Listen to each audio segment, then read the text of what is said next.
Hi friends, एमती वाक्य को इंग्लीश रे केमिति कहिबा जेमिति कि ताको विश्वास करिबा तुमर मूर्खता अटे। ताको एठाकू डाकिबा तुमर भूल थिला। ता सहित जुक्ति करिबा मूर्खता अटे। तुमको मिछ कहिबा ताको भूल थिला। तुमको भल पाइबा मोर मूर्खामी थिला।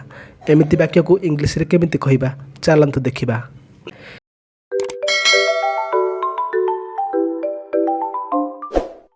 एमती वाक्य को इंग्लीश रे मूर्खामी किंबा मूर्खता पाई फुलिश शब्दर व्यवहार करा जाए आउ भूल पाई रंग शब्दर व्यवहार हुए। चलतु यहाँ को इंग्लीश रे कहया पाई स्ट्रक्चर देखिबा। प्रथमे इट आसे, तापर जदि प्रेजेंट विषय रे कहउछंती ताहले इज आसीबो, आउ जदि पास्ट विषय रे कहउछंती ताहले वाज आसीबो। तापर एडजेक्टिव वर्ड फुलिश किंबा रंग तापर ऑफ आसे। तापर जहार मूर्खामी किंबा मूर्खता थिला किंबा जहार मूर्खामी अटे से आसीबो, जेमिति कि you, me, him, her, them, us ए सब आसे। तुमर मूर्खामी जदि यू, तार मूर्खामी जदि हिम, स्त्रीलिंग होइथिले हर, आमर मूर्खामी होइथिले अस, सेमानक मूर्खामी होइथिले देम। तापर टू प्लस वर्बर फास्ट फॉर्म आसे, तापर ऑब्जेक्ट आसे। एग्जांपल देखिबा पूरा क्लियर हे जिवो। तुमको विवाह करिबा मोर मूर्खामी थिला। It was foolish of me to marry you. एठी इट पर वाज आसिला बिकज वाक्यटी पास्ट विषय रे कहा जाउछि।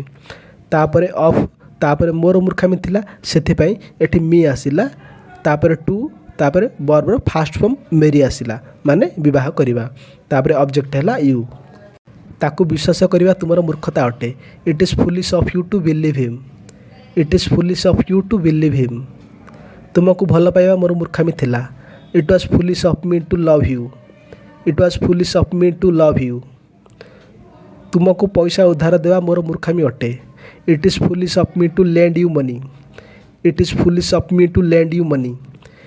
यही वाक्य को जदि पास्ट रे कहिबा ताहले तुमको पैसा उधार देवा मोर मूर्खामी थिला। इट इंग्लिश रे हबो it was foolish of me to lend you money. It was foolish of me to lend you money. आत्महत्या करिबा मूर्खामी अटे। It is foolish committing suicide किंबा it is foolish to commit suicide. जदि एठी तार मूर्खामी थिला बोली कहिबा ताहले इंग्लिश रे कहिबा it is foolish of him किंबा it is foolish of her to commit suicide. एही समय रे बाहर को जिबा मूर्खामी अटे। इंग्लिश रे कहिबा it is foolish going outside at this time किंबा it is foolish to go outside at this time. ता सहित जुक्ति करिबा मूर्खता अटे। It is foolish arguing with him or it is foolish to argue with him. प्रस्ताव ग्रहण करिबा तांकर मूर्खामी थिला। It was foolish of him to accept the proposal. It was foolish of him to accept the proposal. एठी भी कहार proposal mention हेई नहीं। आमे कहि परिबा रामर प्रस्ताव ग्रहण करिबा तांकर मूर्खामी थिला। It was foolish of him to accept the proposal of Ram. It was foolish of him to accept the proposal of Ram. बिना टोपी रे खरारे बाहर को जिबा तुमर मूर्खता। It is foolish of you to go out in the sun without a hat. It is foolish of you to go out in the sun without a hat. समय नष्ट करिबा मूर्खामी अटे। It is foolish to waste time. It is foolish to waste time. तुमको मिछ कहिबा ताको भूल थिला। It was wrong of her to lie to you. It was wrong of her to lie to you. ताको एठाकू डाकिबा तुमर भूल थिला। It was wrong of you to call him here. It was wrong of you to call him here. तुम सहित कथा हेबा मोर भूल। It is wrong of me to talk to you. It is wrong of me to talk to you. ताको phone number देवा तुमर भूल थिला।